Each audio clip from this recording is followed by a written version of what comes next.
This episode is sponsored by shopportuguese.com, home to unique Portuguese-inspired gifts like funny t-shirts, jewelry, books, food, and so much more. Visit shopportuguese.com and use code OurPortugueseTable, all one word, for an additional 10% off your total purchase. And as always, shipping is free. Welcome to our Portuguese Table podcast. I'm Maria Lawton, the Azorean Green Bean. And I'm Angela Simoes, and we're just two chicks dishing about Portuguese food, culture, and what it means to be Portuguese. So grab a glass of vinho or copo de café and join us as we talk about our favorite foods, reminisce about growing up Portuguese, and interview some of our community's most successful chefs and food writers. So sit down at our Portuguese table.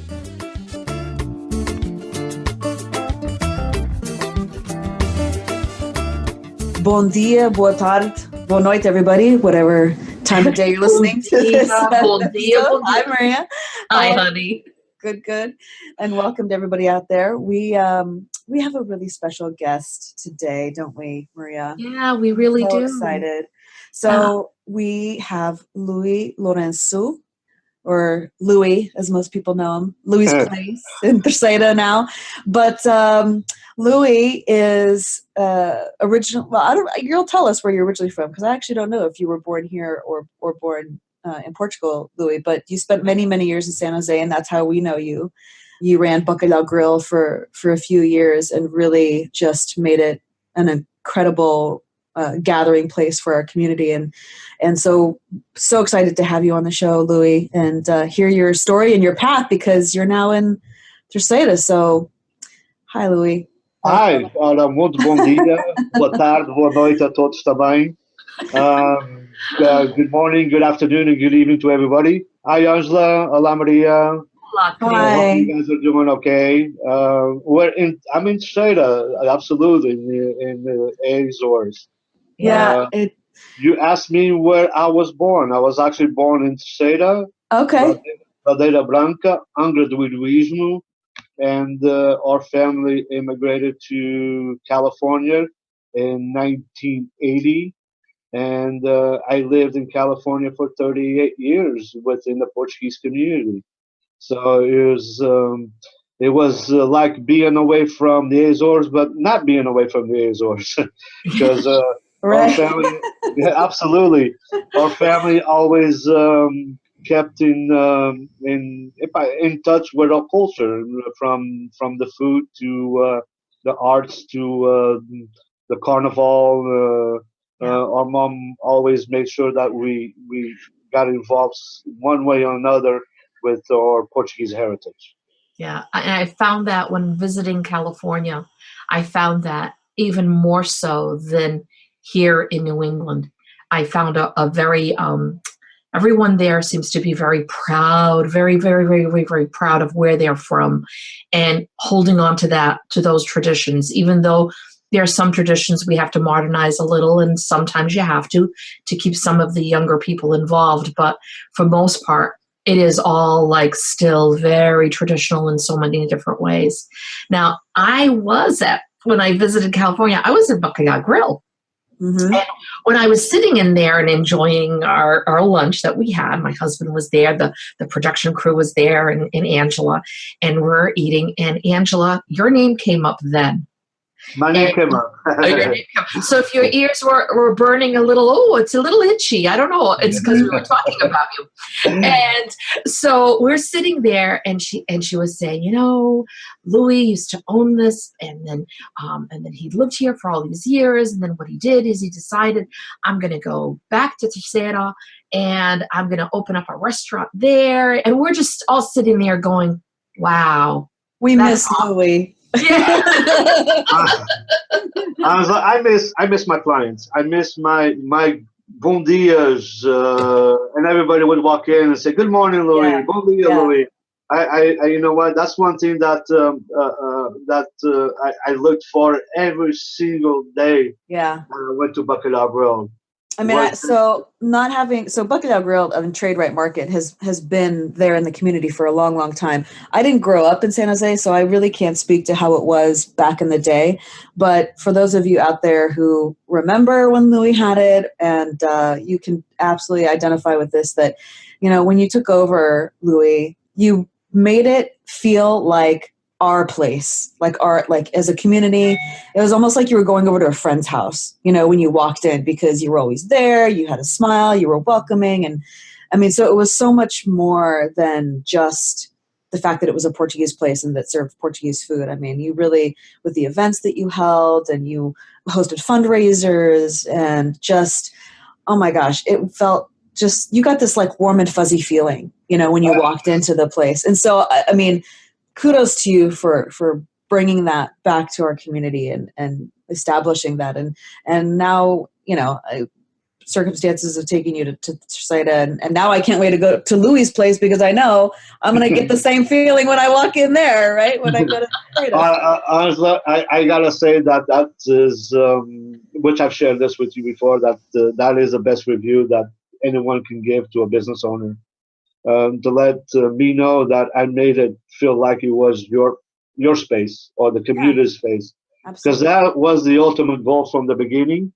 It was never about me; it was always about the community, because I feel that my community, Little Portugal, San Jose, it has a really, really, really, it's like, it's beyond words, a special place in my heart. Mm-hmm. I love that area. I love the people that I was serving, I was being friends with. Just to let you know, Trade Right Market has been serving the Portuguese community in that same spot for almost 78 years now. Yeah. I worked for the original owner when I was going to high school. Oh, get out! That's amazing. I learned the trade of the meat market and Trade Right Market. And I had my career with Safeway as a butcher, a meat cutter, and also had the opportunity to achieve the ultimate goal, was becoming a store manager with Safeway stores. And but Trade Right Market, for the years that I worked there as a teenager, after high school, stocking up the coolers with juices and mopping up after we closed, cleaning up the meat market, I always had a special thing in my heart. So when the opportunity came to purchase it and take over the business, because the original owner, his name was Johnny Rose. Johnny, the time that I was a kid back in the early 80s, was the bank, the counselor. He loaned money to people to buy houses around that area. I witnessed this. This gentleman has a really special place in my heart. Back in the immigration days in the early 80s, a lot of Portuguese moved to that area. They couldn't afford to buy groceries every day. So he was giving them credit. They would pay at the end of the month. And being Portuguese and being a young kid with at the age of 14, 15, 16 years old, witnessing his generosity to the community, as far as people sometimes coming at the end of the month and say, hey, you know what, I can't make that payment to. He would always say this, and this stuck with me the rest of my life. Okay, you can't pay, but let me ask you something. Do you have bread and milk at home for your kids? Hmm. And that, to me, is what a huge impact. Yeah. Something you can't teach somebody. That's right. That place is a staple in the Portuguese community in San Jose, more than people think, because of his legacy. There's a lot of people in that area that are very established in life, and in the beginning they had a hard times to start their life in a new world, you know, and going to a place like California and San Jose. But he never closed the door, and I've witnessed this when I was a kid, and that, to me, I would say, you know what, if I ever get a chance in my life, I want to be like him. I want to treat everybody right. That's wonderful. So that was my ultimate goal. That's why my passion for Bacalhau Grill came, because I love food. I love eating. I love Portuguese food. I love the Azorean style food. And I felt that was an opportunity for me to share home cooking. And when I say home cooking, I'm talking about uncle's recipes, mom's recipes, friends, moms, uncles, dad's recipes that I've Yeah. learned through my life. And I wanted to share that to the masses. Sometimes people don't want to fry Spanish mackerel at home, she says. And you know what? Come over here. I'll fry it for you, Yeah. because of the smell. So Bacalhau Grill became part of that passion that I had for the place itself because of Johnny Rose. But also I wanted to make it a place like, honestly, that was the ultimate review that you can tell me. Make it feel like you're coming to my garage and having a home cooked meal. Yeah. That was the ultimate goal. Thank you for saying that. Oh no, it's absolutely true. So I'm remembering now. You're making me think back to when it was just a market, right? And then I think you could Yes. buy like some sandwiches in the back or something like that, but it really wasn't a restaurant. And I think that's when you Absolutely. you introduced all the hot food, and one of my favorites, which I don't know, did we have it? The bacalhau tacos, Yes, Maria? yes, We had them. That's you were my like, favorite. you have to have that. You have to have it. So, and it was very good. The And the first- Bacalhau Tacos put me in the map with the non-Portuguese community. So I was so proud of that. Because I was, Maria and I was looking for one dish that I can cross the borders with my Mexican friends, with the Isn't southern that border something? friends. And you know what's funny? Well, my husband, he's English Irish, and so he's sitting there, and of course he likes bacalhau, and he likes all Portuguese food. He loves everything like that. And so we're sitting there, and Angela's like, "You've got to try the bacalhau tacos," and I'm like, "Bacalhau tacos? I've never had bacalhau tacos. I've got to try this." And so of course Bob's like, "Well, I'm going to have some too." Do you know, to this day, every once in a while, my husband will go, "It's too bad nobody serves a bacalhau tacos around." That's awesome. That came, you know what? That to me was, I'm very proud of that dish because that dish put my little Portugal, especially the business that I own, within the masses of San Jose. Because when Metro magazine, which is a local newspaper in San Jose, found out that I was doing that, they made an amazing review I do remember that.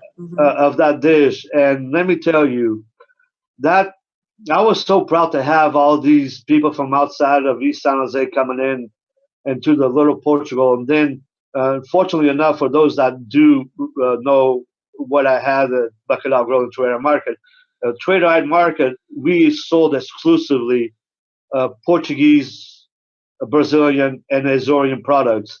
So, and I had over 300 different labels of Portuguese wines on the shelf. Yep. And to have these people come in to look at, first of all, they were coming in with curiosity about the bacalhau tacos. Then they walk in and see this market All with this these wine, all this wine and beautiful colors of the cheeses, the canned Portuguese sardines, tuna, the coffees.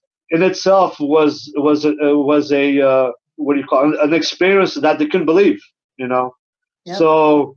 And that to me is the ultimate when I have a non-Portuguese that never tried anything Portuguese, to have them come in and try a fusion that I came up with, which is a bacalhau taco. So that the word bacalhau in itself, the codfish, because they can't get any more pure than Portuguese dish than bacalhau. That's right. Exactly. You're absolutely right. So what made you come up with that dish? And you I know that you use the bacalhau gomerçá, right, as the base of it, but then you add stuff to it. So how did you come up with that?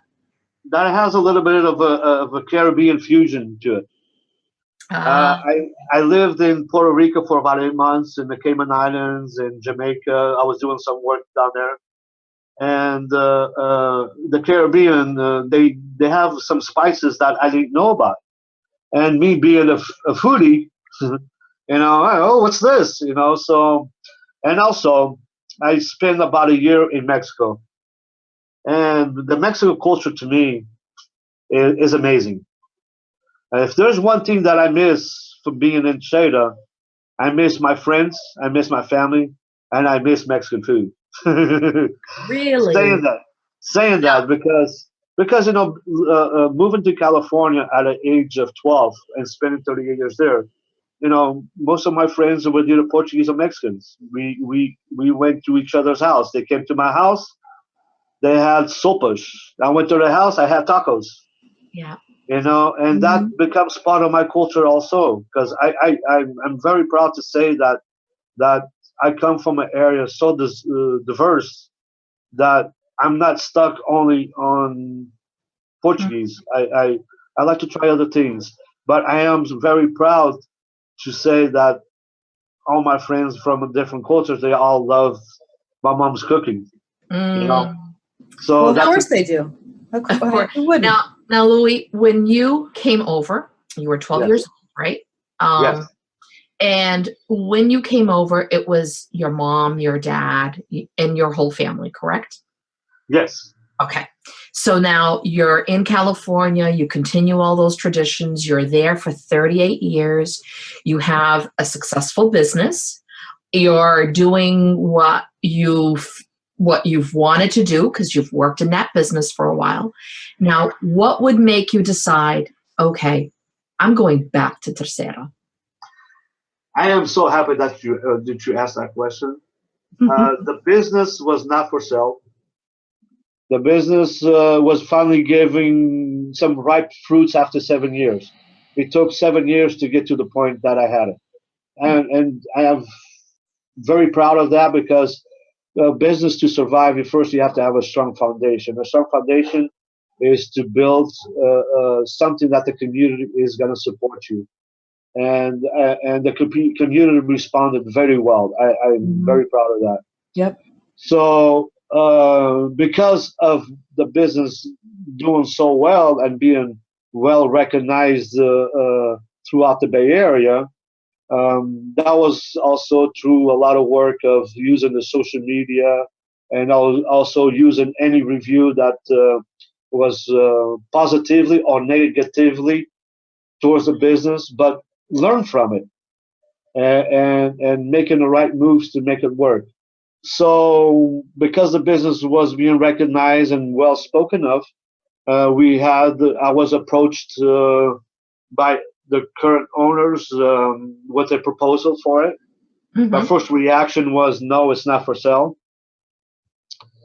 Then maybe a few days later, they came in with another proposal.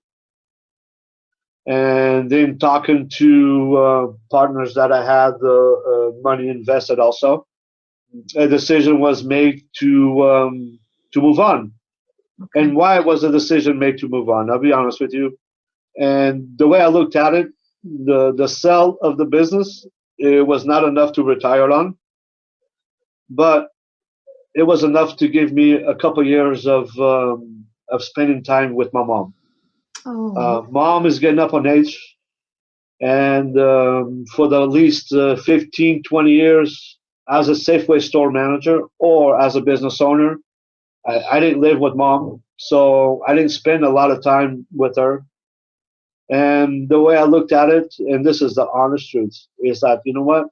I can start all over again. I'm young. This is going to give me a few years where I can spend time with mom. Yeah. Because when we moved to the States, was mom and there's 6 of us. My older brother stayed behind because he had to finish the army. Okay. Here.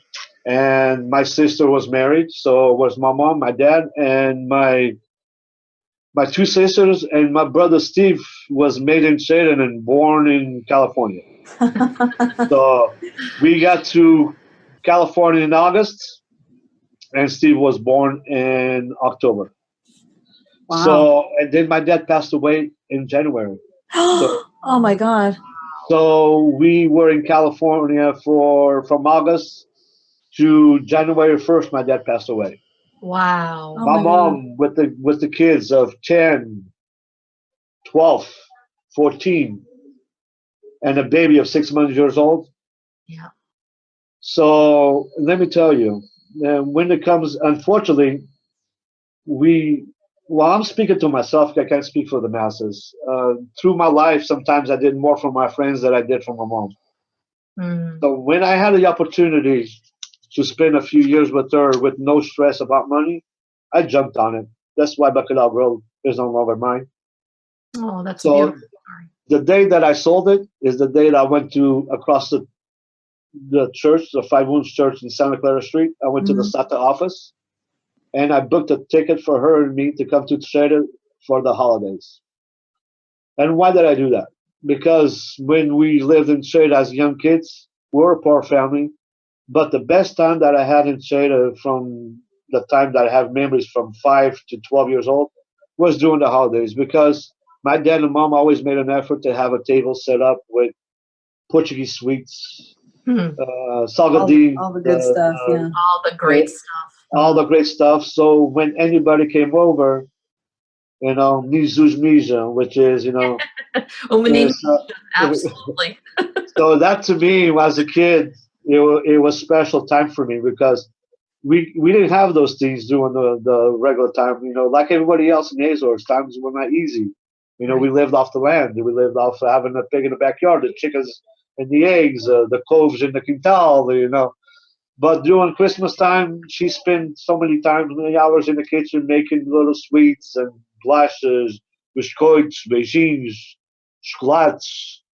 And so when I had the opportunity, I got home and I told her, look, I just sold bacalhau grill. She goes, oh my God, you're crazy. And the second thing, we're going to spend Christmas in China. So we came to China. And I was here for I was supposed to be here for 2 months on vacation. And about the 6th week, I had a friend that knew somebody that owned the present place where I have my business. And she was looking to get rid of it. And one visit, I went to visit him. He says, oh, you like being here in this? Oh, I know a friend that has this place. And you're the right person for it if you decide to make a change. And guess what? I didn't think very hard about it. You know what? I go, you know what? Goes back to, once again, it goes back to spending time with mom. Her wish was always to return to the island. Her wish, I don't think, not so much to live, but she had an opportunity to have all of her sons and daughters together for the first time in 16 years back in the days. And she said, and one day I remember this literally. She says, "The day that I pass away, and the first of you that gets a chance to go to China, you take my ashes with you, and you get to the middle of that China island, and you just look over my ashes with the torins, with the bulls." So talk about traditional. Oh my you God. know and so and saying that, I didn't do it only for her. I don't want people to think that, oh, you did it all for, no, I did it also for myself. Yes. Because when I visited Seda, I did not expect to see what I saw. The cleanliness of the island, the infrastructure, it was amazing.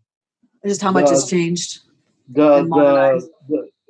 but just because I lived, like I said, in the Caribbean, I lived in several islands, island hopping in the Caribbean.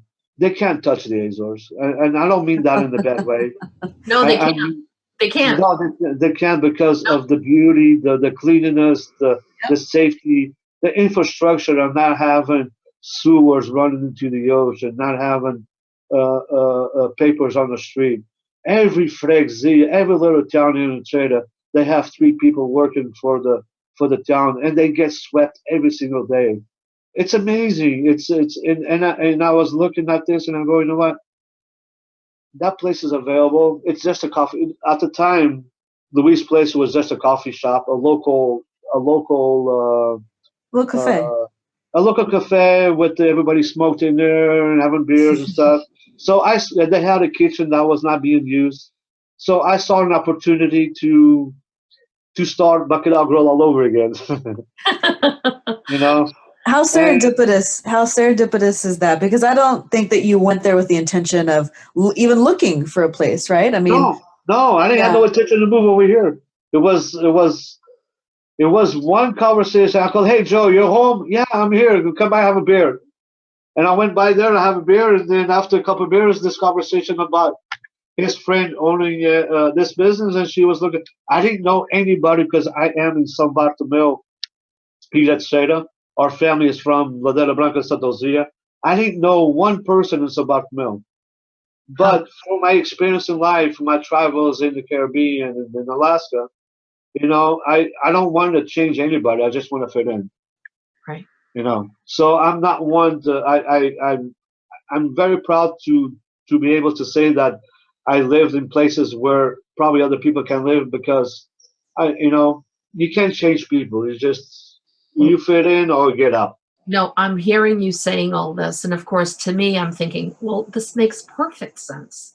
It makes perfect sense because I always say, like, I know I was born in San Miguel, the same way you were born in Terceira. Yeah. That is a part of us. We're part of that island. We are, I can't explain it any more than anytime I leave the island, I feel the island is always in me. I could leave the island, but the island is always a part of me. So when I go there, I feel like I'm home. Even though I feel like I'm home here with my family, my husband, my children, here in the United States, when I am there, I am part of that. I came from that. So I always tell my husband, oh, it's time for us to go back to visit San Miguel. My island is calling me. And I swear to God, I say this to him all the time. My island is calling me. It's calling me. So when you go there and you're there for thinking, oh, I'm only going to be here for 6 weeks. I'm going to enjoy the holidays with my mother. I'm going to be having this, this time with her here. And all of a sudden, an opening is showing the way to like, stay here. That is your island saying, you're Come home, baby. Come home. You're home. Yeah. You're home. You know what I mean?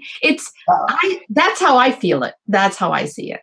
The way that now after being settled in and working on the concept that I'm trying to do here at Louis Place, the more that I think about, I owe it all to the Portuguese community in California because we never really let go of our culture. No. So when I came back, I visited Terceira before on vacation, but I came in a party mood. Come here and party, vamos postores, the botoradas and all that. But, as time goes along, I came in this time with my mom and I because the other visits that I had previously to the island was more a vacationing. This time was more about getting to the soul of my heritage. Yeah. Last time I came in. So it captured me, like Maria, like you said. I think that was the first time ever where I felt the calling. Yes. Previously it was vacation party time, but coming here during winter time, coming here during the holidays, and walking downtown Angra and seeing every single day these choirs singing holiday songs through the streets, the parades they do, all the school kids dressed in Santa Claus, all the senior centers from the whole island displaying their holiday festivities down the main street. Yeah. All the non-profit organizations having little booths selling holiday cookies. That's something that really this is what I want to be. Yeah. This is what I want to be. I want this kind of life. I want this sense of Christmas spirit. I want this sense, and it has not stopped. Yeah, it's a sense of community, and you're part of that community and the story. And it's actually a continuation of very proud of my Portuguese community in San Jose.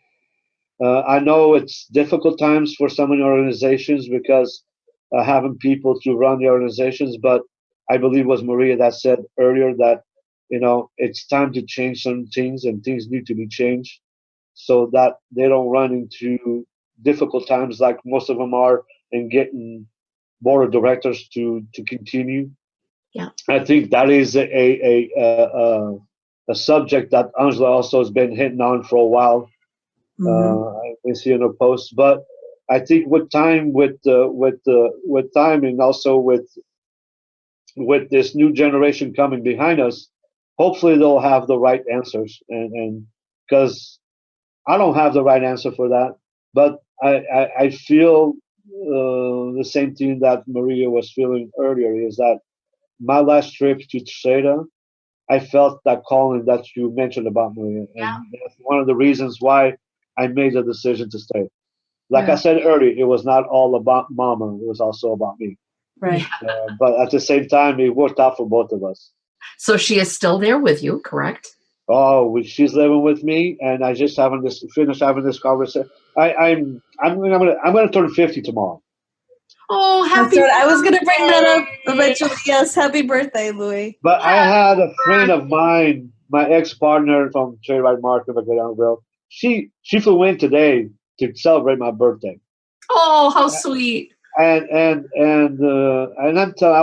I'm telling you, it's amazing to have friends and that think about you that way. Yeah. And I don't even know where I was going with this conversation because I get choked up. You were saying you were turning 50 tomorrow. I'm turning 52. Yeah. Yes, and that's wonderful. I mean, how great, and you're able to celebrate it there with your mom and your family. I mean, you still have brothers there and sister, No, correct? I do not. I don't have brothers here. I don't have sisters. They're all living in the States. I got sister lives in North Carolina. A sister lives in Toronto. A sister lives in Idaho. My older brother lives in Hanford, California, and the only one left in San Jose, other than uncles and cousins, is TV. So we're all spread out. Wow. But what I said is when I came back to the island, I'm finding out things about my grandpa, my grandmother that I didn't know existed. That calling just keeps me sucking Mm, me in even more and more, saying, you know what, I'm so happy to be here. You know what I'm saying? yeah, that's awesome. Well, and if you, anybody that follows you on Facebook will see so many people from California, from San Jose, have gone to visit you. And it's almost like, I don't know, I don't want to call it like a pilgrimage, but it's like, it's just every time I Okay, you're look gonna make me cry. every time I look, I every got time tears in my eyes. every So, time I look at pictures, I'm like, holy crap, someone else is there. Like, I'm way overdue to pay a visit, but it's been great to see. you know what? I have tears in my eyes just because you said that because I took over this place in May 15th of last year. It's not even been a year yet. I've from May till now.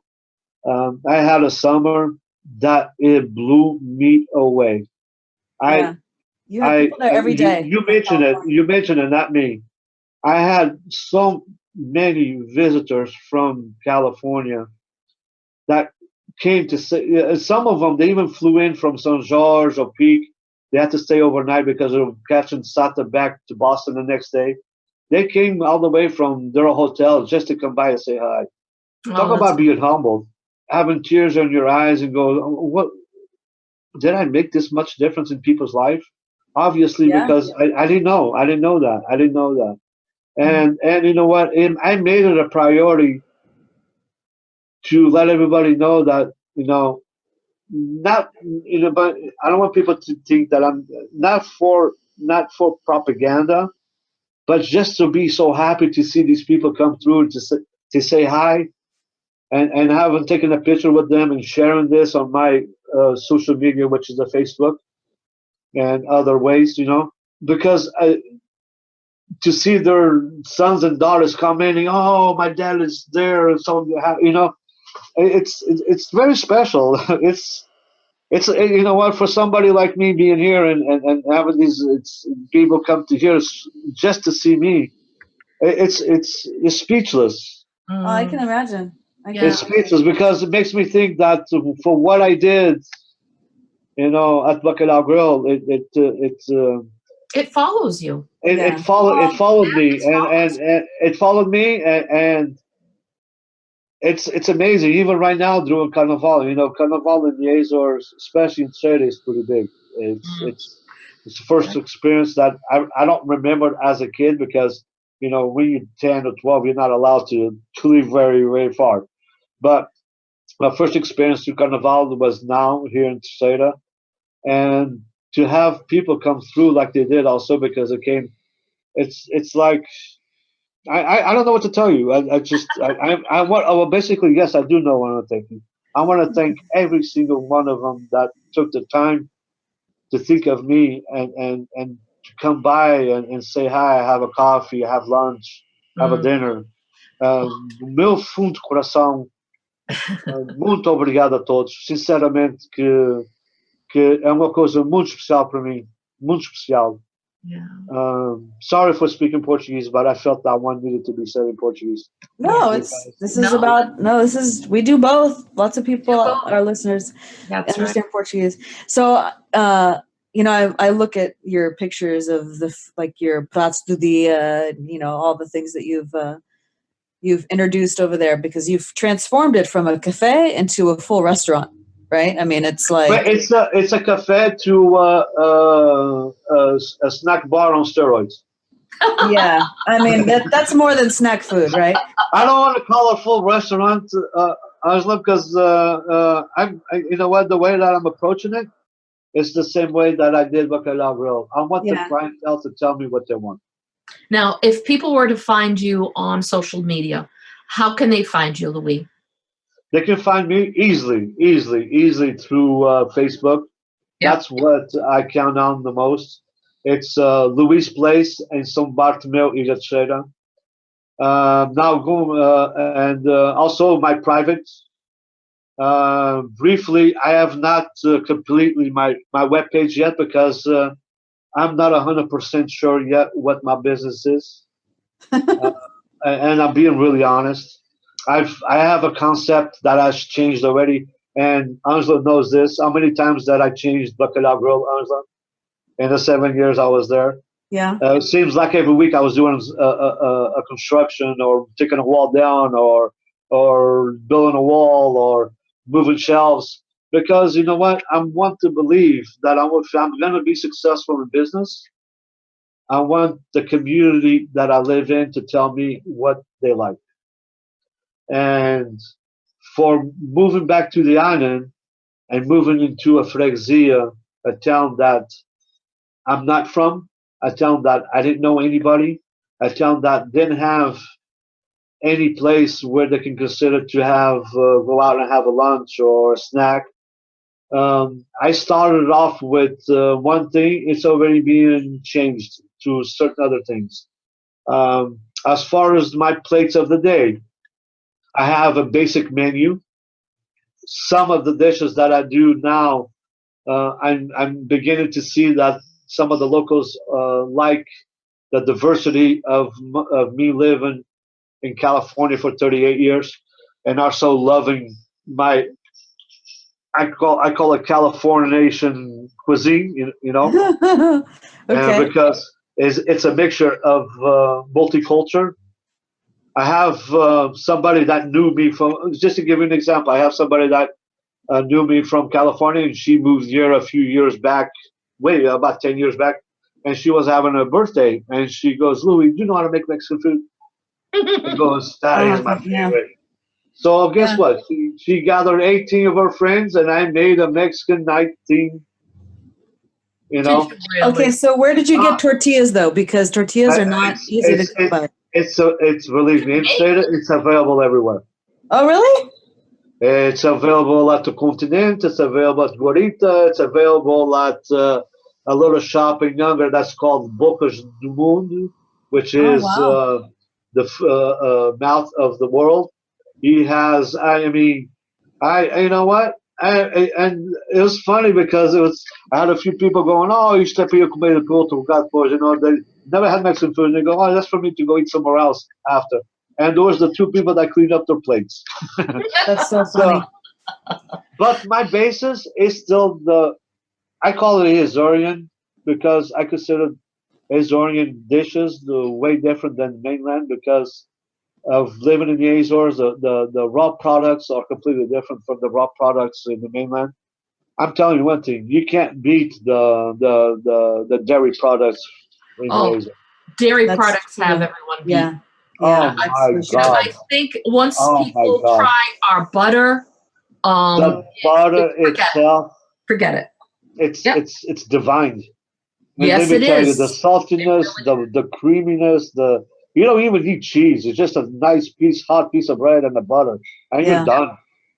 So The whole loaf goes in minutes. so I'm looking at your pictures though, and I don't see the tacos. You know what? I don't see the tacos because the tacos has not been implemented yet. Oh. The tacos. Just before, like I said, I had my best friend showed up today, and Uh-huh. her husband is coming on Sunday. So guess what? I asked him to bring. I asked him to bring me one of those deep fry taco shells things, so I can make the crispy taco shells. That's one of the reasons Nice. that I have Yeah. not made the tacos because I don't have the right equipment. Yeah. But I as of figured. Sunday, when he gets here, I'm gonna have the right equipment. So I'm gonna introduce it. I'm gonna introduce it. I'm doing a talk about food. Being in the Azores, it's especially in Seda. One thing that I found that sometimes you can't get what you want today because living in the island, a lot of the stuff comes from abroad, obviously. The raw products, as far as meat, fish, produce, dairy, are available every day. But as far as spices and different kind of things that you get used to in the states, you kind of have to work around it a little bit. Yeah. But there's nothing like working with fresh produce that has not been sprayed with chemicals. Right. It makes a big For difference. those of you that have Maria, Angela, and the people that are listening to us, those of you that visit the Azores, the lifespan of a lettuce is not 3 weeks; it's 2 days, and Right. that's the way it should be. Right. You're absolutely right. You go into Uh, those farm stands, you go into the farmer's market, and you're getting it freshly picked that morning. I mean, you that's can't beat it. You can't beat it.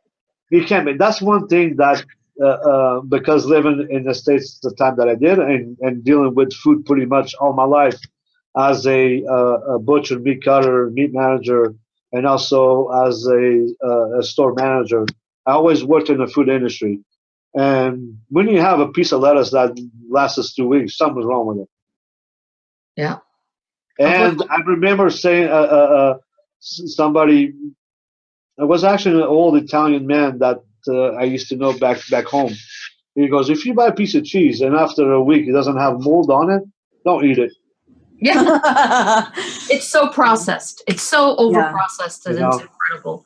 Yeah, the meats. I mean, when you eat a beef, when you eat steak in the Azores, those cows were grass fed. They're not, if you are eating the chickens, you have an egg, even an egg. The yolk is like an orange color.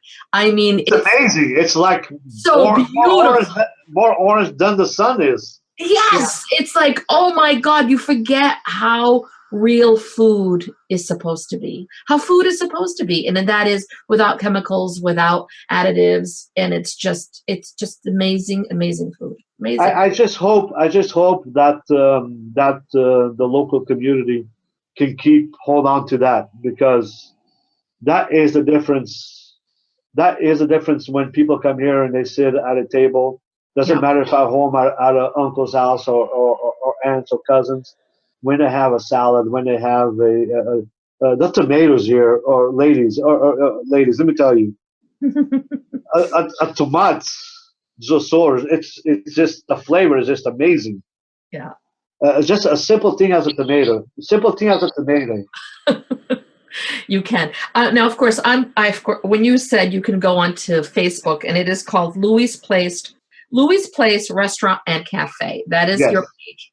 So I just went on it to just look at it, and I'm looking at all the pictures of all the food that Angela has said. Oh my God, the food, and it's only like $5.95 in euros, which is like, you think of it, and I'm looking at that plate, going, oh my God, it's amazing. And one of the pictures I just saw was of shishash, which is, of course, the fried horse mackerel. And it's the tiny little fish that you when it's done right and it's fried and it's so crispy, you eat it from head to tail. I mean, you can't beat it. You can't beat it. Oh, you can't beat that. Especially Maria, if you get a nice little red onion, a little bit of Portuguese olive oil, some vinegar, some salsa, which is the parsley. The parsley. And chop up a little garlic. You make a mulcru, and you put that sucker over that shaft. Oh, baby! My God, that's so good, baby. It's you know what? There you go. It's the simple things in life. Yeah, it really is. It's the simple things in life. To me, the shishash has wonderful memories of my mom frying it up and eating it and all that stuff. So, and I know, Angela, this weekend was the first time you ever had it. I know. I was a little scared, I gotta say, but they were good. And I love how you tagged me and said, "Hey, I'm doing this for you." Yeah, for sure.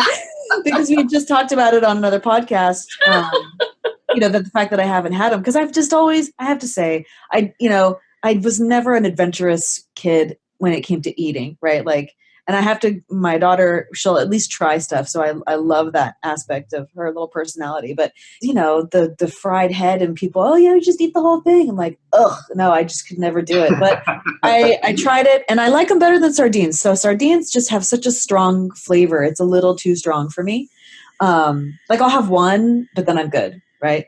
But no, the shishados were actually really good. I would eat them. I would do it again. It's you can't beat now because we're in the Azores. I mean, the unfortunate thing about it is one thing that I did find: seafood in the Azores is amazing, but unfortunately, it is sometimes out of the reach of the local community as far as prices go. Really? Yeah, because the export market is so profitable. They sell outside first before they do inside. Yeah, unfortunately, that's one thing I'm finding out. Unfortunately, but you know what? It is so cool to go down just 3 minutes, 4 minutes away from Louis' place, and you go down to the coast, and you see people out there with the little fishing poles, and they catch 15, 20 shafts. They have their dinner. They're ready to go, baby. And that to me is the ultimate. And that to me is the ultimate when your neighbor comes knocking at your door and he goes, "Hey, here's some galapaos, here's some chefs," and they just caught it like an hour ago. Nice. That's about the part about living in the Azores is you have the opportunity to do that. Now I'm going to put this out there because I know we've talked to other people before this is now in our life. I mean, I know with Angela and I, we've talked about this, and that is, how would it be to go back and live in Portugal, in the Azores? How would that be? Even if it was like, half of the year or a few months or whatever it is, but actually to go back, if people out there, let's put it this way, Luis, if there are people out there that are thinking, I would love to go back, what would you tell them? First thing I would tell them is, first question I was asked, how do you like to live in confined spaces? Secondly, why I said that? Because my older brother asked me that. And now, you know how I responded to him? I looked at my life in California, and basically my whole life I lived around Little Portugal, which is maybe a 2-mile radius. Yep. It's what I did in those 2-mile radius. That's where I lived day in, day out. So that island looks huge now. Because to be honest with you, we all do that back in the States. We live we have our houses. Yeah. We need to go to the store. We go to the closest store. We need to go to the local, get a coffee. We go to the closest coffee shop. So living in the island is nothing different than living in a big place. The only advantage you have is you want to take a weekend off and travel 4 hours in the car. You can do that. In the island, you can't do that because you're going to end up in the ocean. But the mentality, to answer your question, Maria, is can you handle living a whole year within the space that you can find in? And that to me was very easy to answer because I lived. The only reason why I got out of my neighborhood was to go to work. Yep. I got on the freeway. with traffic. I went to work. I came back home. I needed to get a coffee. I went to Café Cunt on the corner of 33rd in Santa Clara. You know, I needed to go watch Benfica play. I went to Casa Benfica on the corner of 24th in Santa Clara. Yeah. So if we really look about it, we actually live on a daily basis within a limited amount of miles. Well, it also depends just kind of where you are in life, right? Yeah. I mean, if you're young and just starting a career and, you know, want to travel the world and things like that, then obviously any island, not just the Azores, it's not going to be a place for you to go and settle, right? You hit it right on the nose. Also, too, at the age that I'm in, the experience of life, and to move back to the Azores, either you are retired and you have a set income coming in, or you already well established where your bank account reflects that. Or in my case, I invested my money in the business where I think I can make a decent living. I don't want to, you know what? We all need money to live. Yep. And I need money to live here in the Azores also. Oh, yeah. But I didn't come to the Azores to be rich in money. I came to the Azores to be rich in life. And I get in my car, like today I had to go to the airport to pick up Maria. From San Bartolomeo to the airport takes about 20 minutes.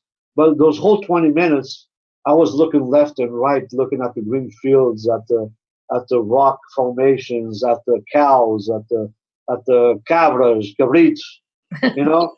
That's also people that live here, they lose that focus that you know, they have the same mentality that we have back home. And the area that I live back home, back in the Bay Area, there's so many beautiful places that you don't see every day because you're just trying to get from point A to point B. I agree. So, you know, and it goes back to what I believe was Angela was saying. That's where you are in life also, that you're going to accept making the move to the Azores or not. Believe me, this winter has been phenomenal because I've never seen a place so green. It's amazing. I give an example. In San Bartolomeo, they have two riberas, which is two creeks. When it rains, it's just beautiful, natural waterfalls, little waterfalls. The rain comes from the middle of the island all the way to the ocean. And I went down there and I made a little video and I actually posted on Facebook a video and took some pictures. And I get back to my I was gonna say look at that girl, holy moly, to Louis' place. I get back to Louis' place and they're watching the Discovery Channel, something about Australia, and they were watching a river, and I hear the comments, oh look how beautiful it is, and I shut off the TV and I go, you think that's beautiful? I go, look at it. I just did this 3 minutes ago, about a 3-minute walk from here. That's more beautiful than that. But you guys don't see it because you live all your life. You don't realize it anymore. Isn't that the truth? And that's unfortunately, not unfortunate because a lot of them do. But in my case, coming back home, now I see it in a different way. You know, the not only Chile, because I'm only speaking from Chile, but I have the opportunity before to travel several other islands. They're all amazing in their own way. They're amazing. They're beautiful. Yeah. And just to see the green and the trees full of that musgo. I can't even say what the English the moss, the green moss growing up the trees, and it's beautiful. Now, absolutely beautiful. I don't know if you're aware of this, but I've been filming, and we're going to be doing a program on PBS called Maria's Portuguese Table. And even though season 1 has not aired yet, it'll be airing, God willing, spring of this year. And but we're already talking about season 2. And season 2, I was talking to my producer the other day, and so we're putting together our wish list for season 2. And season 1, I was in San Miguel because I had to start where I started, and that is where I started. I started in San Miguel. I said, but for season 2, I'd like to do I'd like to film in the other islands. So I had mentioned it also to Angela, and Angela's like, "Oh my God, when you go to Terceira," because Terceira was on our list.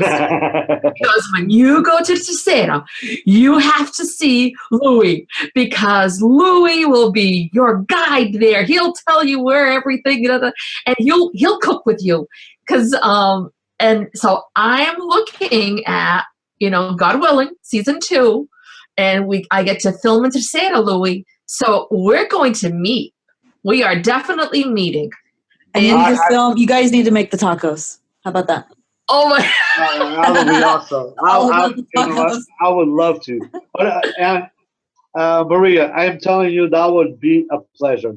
And I'll be honest with you. Moving back to Terceira at a late age in my life, I'm still learning about Terceira. Yeah. It's like I'm exploring the place that I was born all over again, because there's places, like I said, in this island, like in the other, and all of the others, that are just pure amazing. Yeah. And regarding to the cooking thing, one of the best things I ever done in California was having the experience of sharing a segment with RTP Azores, where I did a cooking show with one of the Azorean TV people, and that to me was awesome. So I will be happy as hell to do that with you. Okay, folks, you heard it here. When I'm in Terceira filming for season 2, Louis and I are cooking together. There it is. Awesome. And bacalhau tacos, baby. And my husband will be thrilled. So we're coming up on our time, but I have a couple of questions. So I'm curious. One, when you did move back, or when you went back to visit that first time, did you have something either new or that you just had never tried before that you ended up loving? Like, did you have, food wise, you know what I mean? Like, was there something that you had never seen or tried that now you love, and maybe that you even serve? That's a good question, because when I came back, one of the things that I don't remember having as a kid was crackers. Oh, I was going to ask about that, because I've seen you have some pictures, and I love those. I love those. Yeah, we talked to Jeremiah about that. And I'm telling you, man, Terceira during the summertime is toradas. It's bullfights on the street every single day. And I don't ever remember having those before. And I'm telling you, that is so freaking delicious. The taste of the ocean that you get from them. Yeah, it tastes like lobster, doesn't it? It's just enough salt. Yeah, it's so good. It's like it's like an oyster on steroids. It's like a lobster that just made perfect. It's like a lobster crab. It's a crab. It's like the best crab you can have. Yeah. It's the best marisco. Yep, I agree. That I ever had. I agree. So that was one, and also living in California for so long, that you kind of forget how good lapas are. Yeah. Those are things I have tried before, but being here consistently every day, and having the right person show up at your door and going, se o Luís quer comprar lapas hoje, and you look at them, they're looking at you going, "Oh, baby, bring it on." Well, here I had always thought that the only way to eat lapas was raw, because the only way I'd ever seen them was raw. And so when we went to Terceira and had them cooked, holy mother, they were so good. Yeah. So yeah, no. I actually had one of the best ones I had was in São Jorge, where they grilled them. Then they have this little buttery, lemony, garlicly masa baguette right on top. Oh, right on top. God. Little pieces of garlic right on top. Oh, God. Delicious. Yeah. So those are the two things that came out of the ocean. One thing that I really, really also going back to the nature of things, the pork meat, absolutely delicious. Yeah. The beef, going back to what Maria said, unfortunately in the Azores they don't mature the beef enough. So the what I do here at Louis' Place, I buy my pieces of meat and I have to mature at least for a week because the meat here in the Azores are processed at the plant today and tomorrow they're in the market. So it has a tendency of not being cured yet. Interesting. Uh, I didn't know that.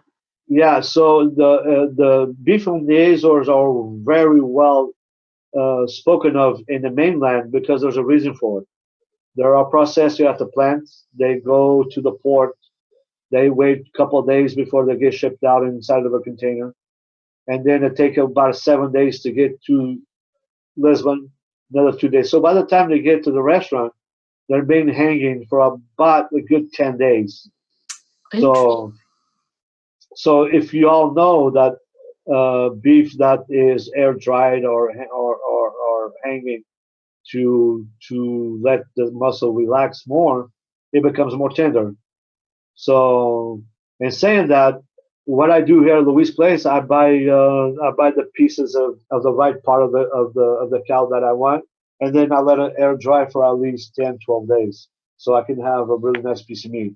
Nice. That's to answer your question. I found that the pork meat here is phenomenal. By the way, Yeah. Not surprising. not surprising, right? Not surprising. O torresmozinho, Oh my God. Oh my God, I love So torresmos. I love guess it what? when it's nice and So crispy. now that you guys have mentioned that, my friend Maria came here today and she came to celebrate. So today we're having Brussels Oh, with eggs from the backyard, oh, with pão de milho, oh, Oh my God. uma batata doce that's been they're oh, picking the potatoes now, and a nice line of Portuguese wine. So oh, that's gonna be our dinner tonight. that sounds wonderful. Yes, And that's the beauty of ladies. That's the beauty of living here, is that I don't have to travel 20 miles to go get that stuff. It's it's a half a mile from me at the Mhm. market or at the local butcher shop Well, or a neighbor comes by and goes, "Hello, a senhora tem couves? Or you have any couves?" And then 5 minutes later, show up with a bunch of couves. You know what I mean? So well, I have one question for you, Louis. yes, And I think we're going to wrap up a little bit after this, but I have this question. And that is, what does it mean to you? What does it mean being Portuguese to you? what it means to be Portuguese to me? What it means to be Portuguese? It means, first of all, family. Yeah. The power of uh, of um, of having your family behind you in any situation. Mm. Uh, I've I've I've I have success in life and I also had downers in life. And if it wasn't for my family, I wouldn't be what I'm at today. And I think the our Portuguese heritage uh, teaches us to, no matter what, it's still your sister, it's still your brother. Down deep, and unfortunately, I hope that people that are hearing us talk about this, because what my Portuguese heritage taught me is never turn your back on your brother or sister. And I hope that I can touch somebody or someone that might be in that situation or might be in a situation to help out a brother and sister to really think about it. Because you know what? Life is too short. The decision that I made to spend the time with my mom, I've let go of a baby that I created, that I gave birth to, and it was just about to walk, which is Bacalhau Grove. But I did it for a reason. I did it Mm. for the sacrifice that my mom made for us when we went to the States, and also for me. When I say for me, is because the enjoyment that I'm having in spending the time with her, it it all comes back to what she did for us when she could. and that is being Portuguese. Mm-hmm. Being Portuguese is sharing also my experience in food. Because there's no more Portuguese than going to somebody's house. They automatically want to feed you. Como? Sure. Que tens fome? Não queres nada para comer? Nada para beber? You know, that to me, how cool is that? I mean, that How cool is that? you can't get any more Portuguese than that. The hospitality. I'm telling you, I've came to this place of Bartomeu. I didn't know one person, and to be received the way that I am in this community, and to be accepted into being a business owner and also being part of the community, because when I move into, I'm also getting involved with certain things in this community that I want to be. I want to help. I want to help explore. I want to help. I want people to know that São Bartomeu Ilha Terceira is also a beautiful place where you can come and visit. There's so many things. They have a museum here in town. They have an imperium. They have a church that in the front of the church it says 1500.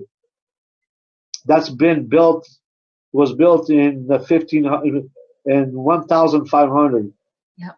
You know, the history, they have the rivers, they have, you know, being Portuguese is being involved with the community, being involved with your culture, be involved and share what we have to offer, and that to me is what being Portuguese is. There's no better feeling than having a German or somebody from Holland or somebody from Spain, which right now the Azores are being very big on travel from Europe, to come through and they love a café or galão, a cajada de nata, pastel de nata, and to see their face light up when they're putting those tastes in your mouth. So that what it means to me is sharing the food and don't turn your back on your brothers and sisters.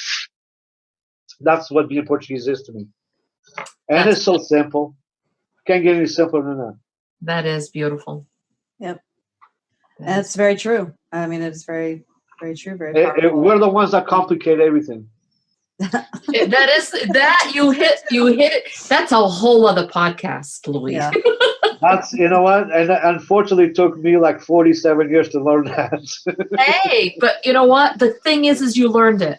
There's some people who are in their 90s and they still haven't learned it. So Yeah. it doesn't matter how long it takes us to learn it. The key is to learn it. So Absolutely.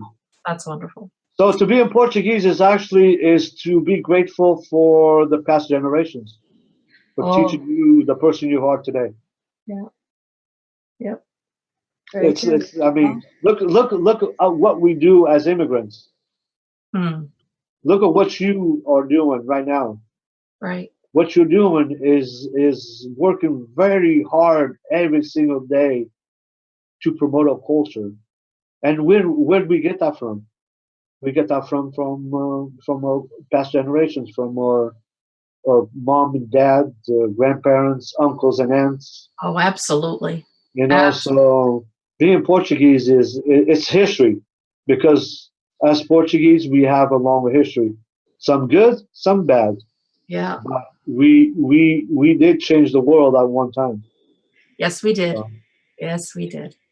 And we carry that with us. Absolutely. And we're going to continue to change the world with this podcast. Yes. I remember saying, okay, this will be the last one. So I'll let you guys, if I may, I don't know if this is the end or not, but I want to thank you, both of you, and also Scott for working with us on this. Yes. I want to thank you for everybody that are listening to us. Muito obrigado. I want to personally thank you for everyone that has visited or planning on visiting Louis' place in the near future. If you get here and the concept is not completely done, because I'm remodeling this place, seems like every week or something changes, I want to get it right, because I think that Bacalhau Grill got to the place that it did. It wasn't because of me.